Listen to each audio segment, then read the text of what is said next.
Now turn to Part 1.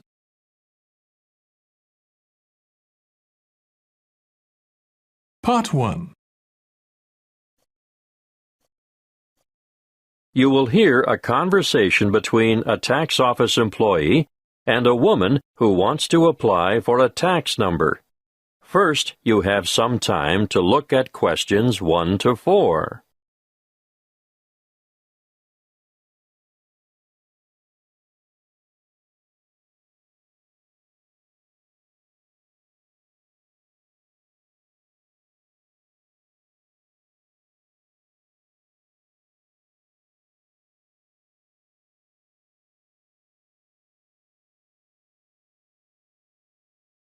Now we shall begin. You should answer the questions as you listen, because you will not hear the recording a second time. Listen carefully and answer questions 1 to 4. Good morning, tax office. How can I help you? I'd like to apply for a tax file number. Are you a citizen? No, but I'm told I still need a number. So what is your residency status? Are you a permanent migrant, or perhaps a temporary visitor? Oh, I'm a permanent migrant. And you need a TFN? A what? A TFN. It stands for tax file number. Yes, what is that exactly? It's a unique number we issue to individuals and organizations to help administer tax collection and other government systems. Why do I need one? In actual fact, you don't. What do you mean? It's not compulsory, you know. But I should get one? Well, it's a good idea. Otherwise, you'll have more tax withheld from your wages or salary. In fact, you won't be eligible to participate in the PAYE, that's pay-as-you-earn system, and you couldn't apply for income support or other benefits. You wouldn't have to pay the Medicare levy, but then you wouldn't be entitled to claim Medicare benefits either. I'd better have one then. Okay. So you're currently living in this country, right? Yes. What kind of visa do you have? A working visa? Well, I did have one because after my student visa expired, I went back home and worked for a year before applying for a job here. The job turned out to be permanent and full-time, and my employers wanted me to settle here. So now I have a permanent migrant visa. Now, once you have a file number, you never need to reapply. Even if your circumstances change, for example, if you get married or decide to take an English name, they'll even use the same one when you retire and apply for a government pension. I see. Have you ever had a TFN before? No. Right. Let's get on with the application process now. Before you hear the rest of the conversation, you have some time to look at questions 5 to 10.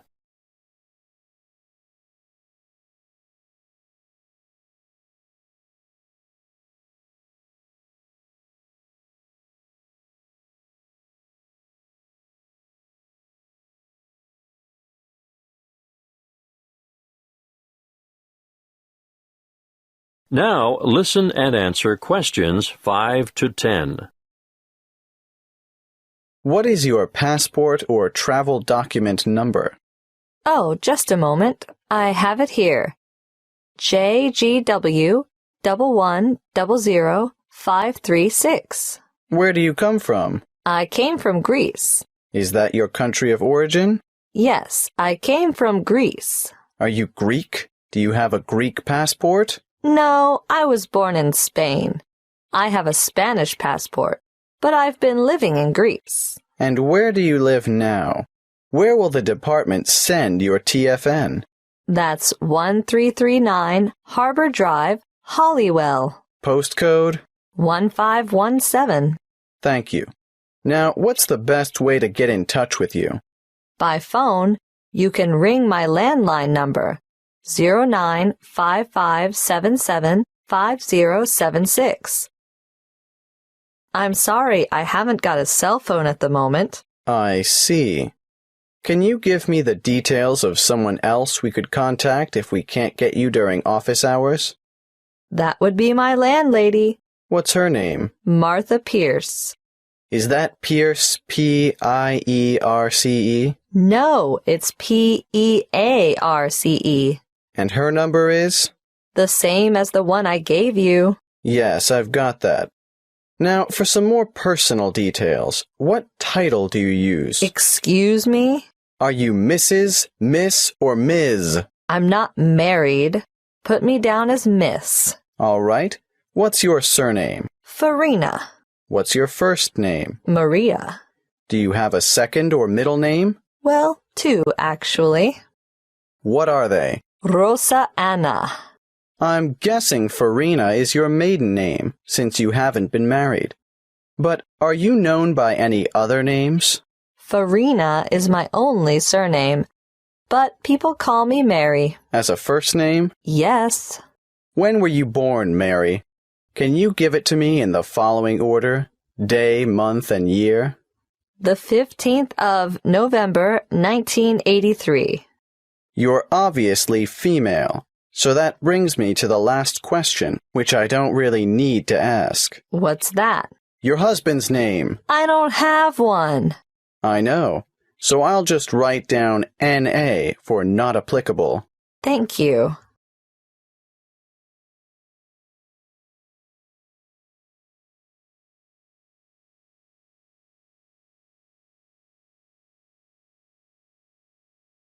That is the end of Part 1. You now have 1 minute to check your answers to Part 1.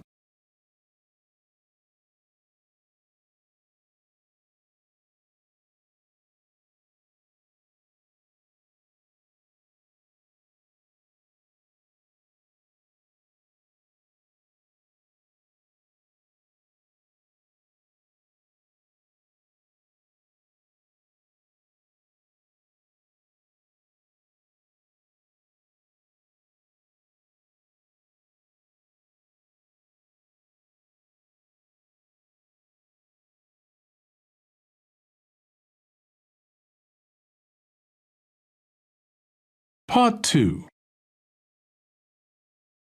You will hear a talk about keeping children safe on the Internet. First, you have some time to look at questions 11 to 16.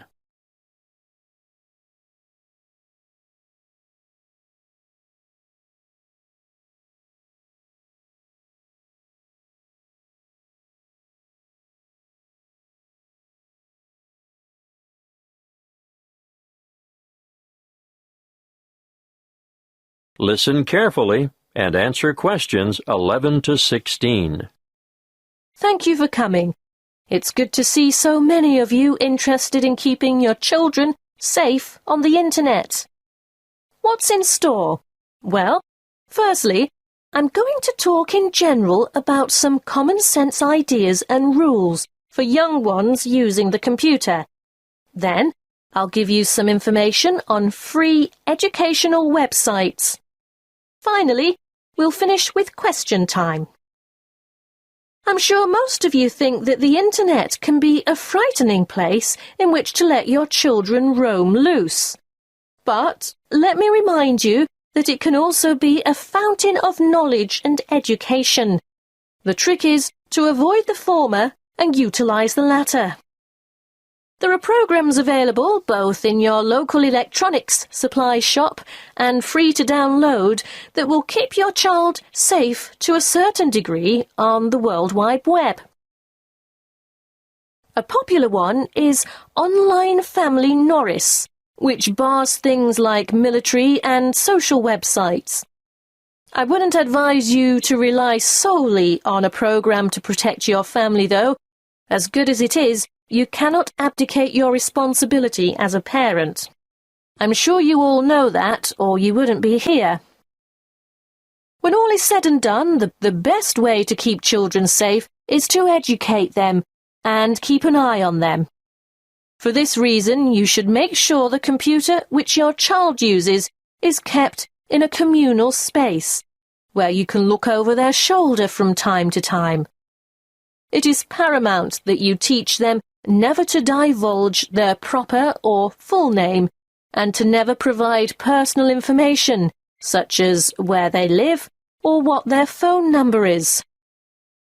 Tell them that online friends must remain just that, online, unless they are supervised. It is difficult, I know, to teach children about the dangers of the world when they are so naive, so trusting and innocent. But without going into great detail, you must alert them to the possibility that the people they are chatting with may not be who they say they are. It's also sensible not to give them their own email address until they are old enough to use the internet safely. So, all communication from websites will go through you. When they are old enough to use social sites like Facebook and MySpace, teenagers need to know that whatever postings they put on the web will remain accessible forever. Nothing is ever really deleted there. And embarrassing pictures or remarks may come back to haunt them one day. For instance, when they apply for a job, they could jeopardize their chances as the employer or human resources staff will look on the web to find out more about their potential employee, and they may be shocked by what they find there. Not the sort of stuff an applicant would want on his or her CV. It can also make them more vulnerable to bullying. Unfortunately, bullying on social sites is another thing to look out for, and I have to tell you, it's on the increase. It's a very difficult issue to deal with, but something that is more easily detected if the computer is kept in a family space. If we can put these negative issues aside, let's not forget that the internet is also a wonderful place for children of all ages. Teenagers may be mostly networking on social sites or completing research that they've been asked to do as part of their homework assignments, but younger children can get assistance with mathematics, spelling, and reading on a variety of free and paid-for sites. Now listen and answer questions 17 to 20.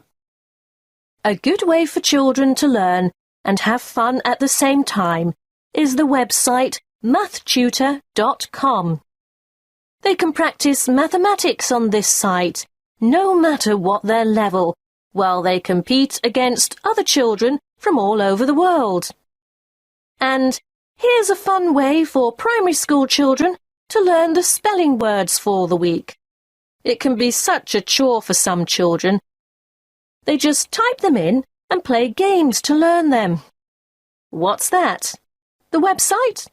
Oh, sorry. Yes, you'll need to go to spellcity.com for that. The one I'm going to tell you about now is one of the most practical sites that's popular with people of all ages. Children, or parents for that matter, can learn to touch type as they sing along with songs. And there's a variety of funny characters to help you enjoy yourself as you learn. In this day and age, typing is essential. Everyone should be able to type fast and accurately. So, go to beeb.co/typing and try it out. Don't just leave it up to the kids. Here's a site that parents can use to download worksheets to extend their children by giving them further practice. It's called coolresources.com, and I can really recommend it, particularly for middle school students. Now, are there any questions?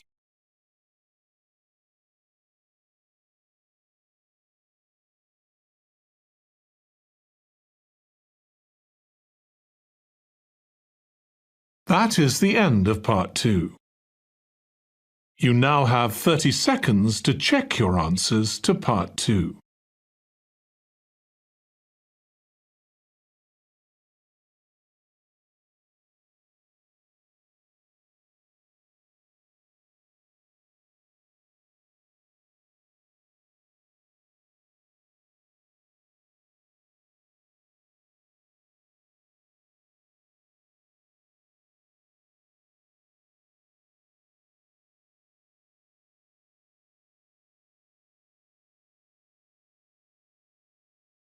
Part 3. You will hear a conversation between two students in the education department who are discussing their first assignment. First, you have some time to look at questions 21 to 28.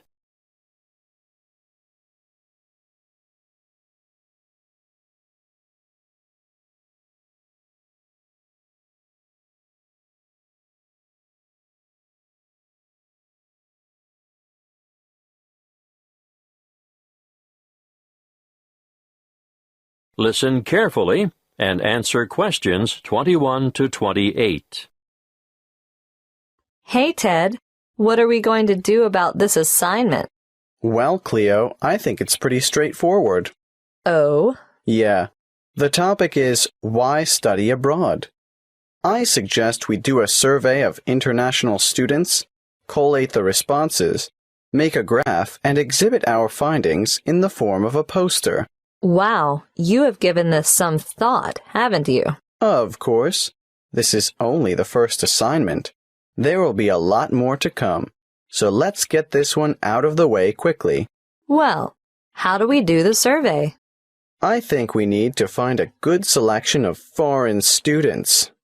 So, how about we go over to the English language school at lunchtime and talk to some of the students there? That's not a bad idea, but we shouldn't limit ourselves to that department. Why not? Well, think about it. They'll all give the same reason, to learn English. Of course, you're right. Well, one of us could cover the language school, and the other could go around the business school. Yes, I know there are a lot of internationals there, too. But I think a random sample from foreign students on campus might give us a better range of answers. What are we going to ask them? Why are you studying abroad?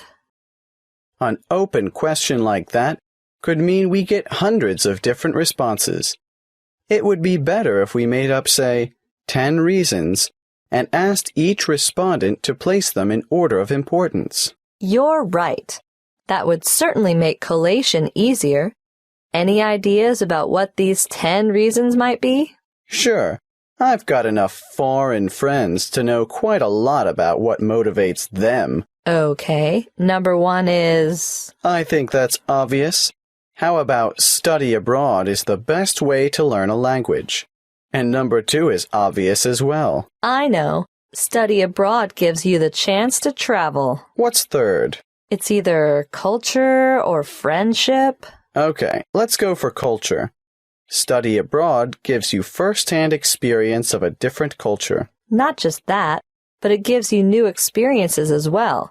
Not all of them are good, but it's meeting those challenges and adapting to new situations and solving problems and so on. Let's make that a separate reason. How about study abroad, will compel you to develop new skills? Sounds good. Then study abroad promotes international friendship. What are we up to now? Wait, that was number 5. Do you think learning about yourself is the same as developing new skills? No, I think it's quite different. Probably more closely related to culture. You really mean embracing new concepts and perceptions, don't you? Yes, and reconsidering one's own beliefs and values, or at least seeing them through new eyes. We could make the next one and call it something like, Study abroad provides the opportunity to learn about yourself. We ought to throw in a few about study and work, because I'm sure that rates highly with many foreign students. Of course. Study abroad gives you the opportunity to expand your academic, Academic what? Let's simplify it. Make it the opportunity to study different subjects. Yes, good. It can also enhance the value of your degree. How's that? Well, I think you can take courses you would never have had the opportunity to take on your home campus, and employers will know also that your language skills have been given quite a boost. Isn't that the same as number 7? No, I think it's a separate issue. All right, keep it. Now, I think this next one is more important. Shall I change the order? No, no need. The students are going to rank them according to their views. So what is it?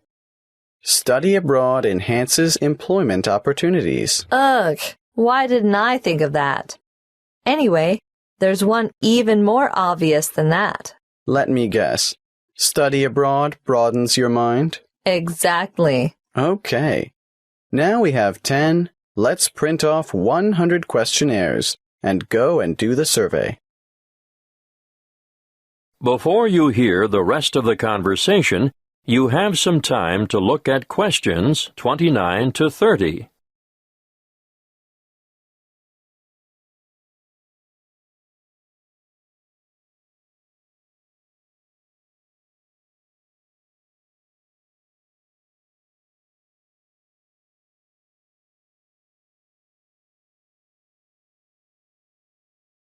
Now listen and answer questions 29 to 30.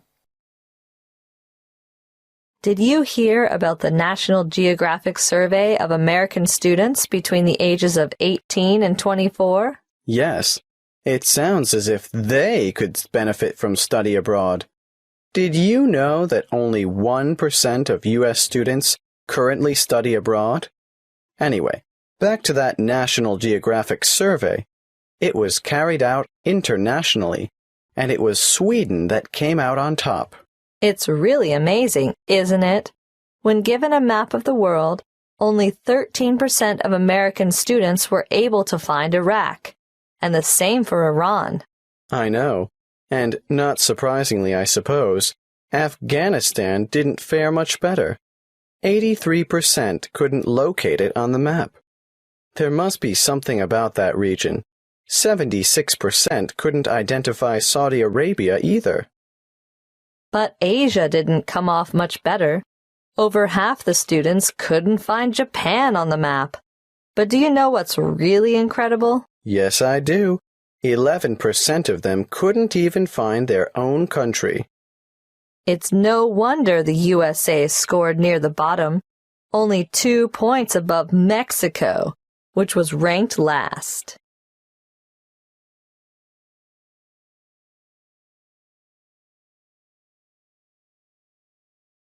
That is the end of Part 3. You now have 30 seconds to check your answers to Part 3.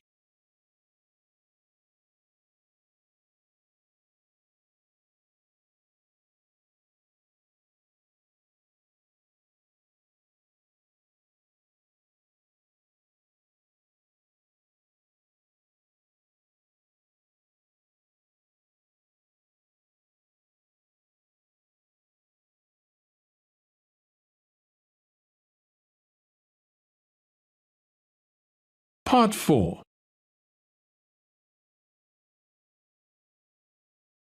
You will hear a talk given by a lecturer in the Art History department. First, you have some time to look at questions 31 to 40.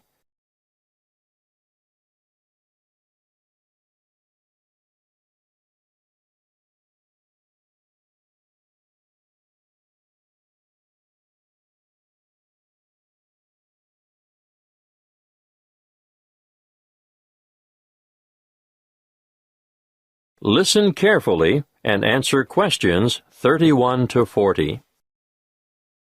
In this lecture today, I'm going to introduce you to an American painter, Charles Willson Peale.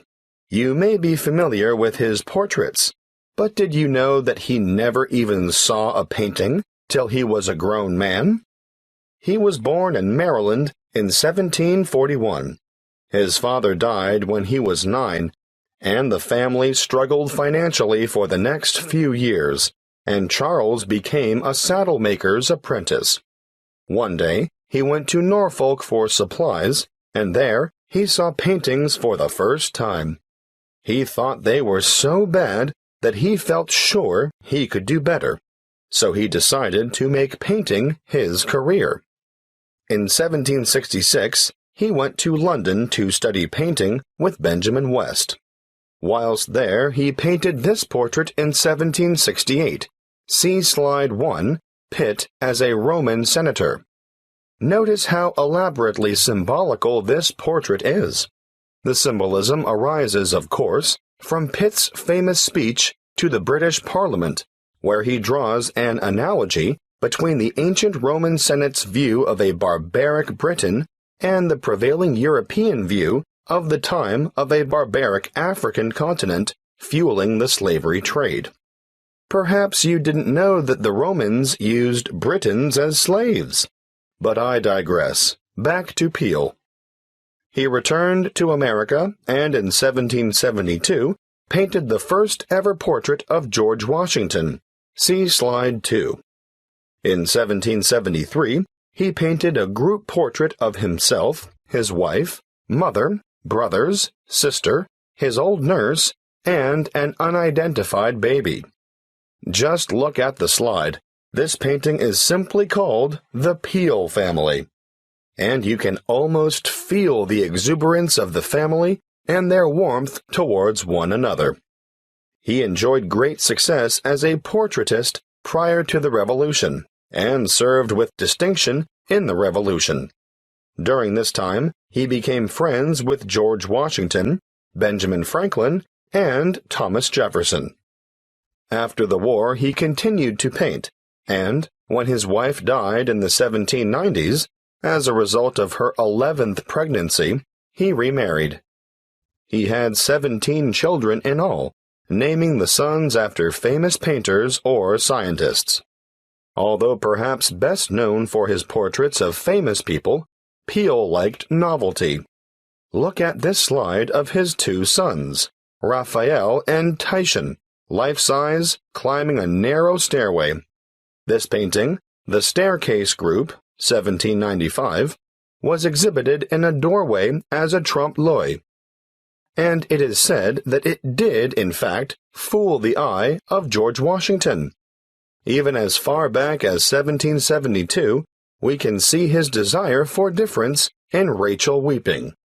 It's a rather macabre portrait of his first wife crying over the death of one of their children, their daughter Margaret. I'd like to show you one more slide to demonstrate his innovative approach. This is a portrait of his brother, James, sitting at his desk at night, with only his face illuminated by a lamp. This was painted much later than the others, in 1822. You know, Peale believed anyone could learn to paint, and he taught painting to his brothers, sisters, sons, daughters, nephews, nieces, and other relatives. 4 of his sons, Titian, Rubens, Rembrandt, and Raphael, became painters, as did his brother James. Before I finish, I'd like to tell you a bit more about Peale. He was active in politics for several years, and throughout his life, he maintained a lively interest in many branches of science. He was also an inventor who gained patents for a fireplace, porcelain false teeth, and a new kind of wooden bridge. He collaborated with Thomas Jefferson on what was known as the polygraph, a kind of portable writing desk. But it wasn't any ordinary desk. This one could make several copies of a manuscript at once. He also wrote papers on a wide variety of subjects, from hygiene to engineering. Oh, and he also tried his hand at inventing a fairly primitive but innovative motion picture technique, new types of eyeglasses, and a velocipede, which is a precursor to the bicycle. Now, some of the original velocipedes had pedals and some didn't. You sort of scooted along on them using your feet. Unfortunately, I can't remember which type it was that Peale worked on. He's also remembered for his work as a naturalist. He established the first scientific museum in America, and he even invented his own system of taxidermy. For those of you who aren't sure what taxidermy is, it's the art of preparing, stuffing, and presenting dead animals so that they appear lifelike. He was also well ahead of his time in that he placed his animals in a simulated natural environment. His most magnificent exhibit, however, was the complete skeleton of an extinct mammal known as a mastodon, which he helped excavate. The event was memorialized in his extraordinary painting, The Exhuming of the Mastodon.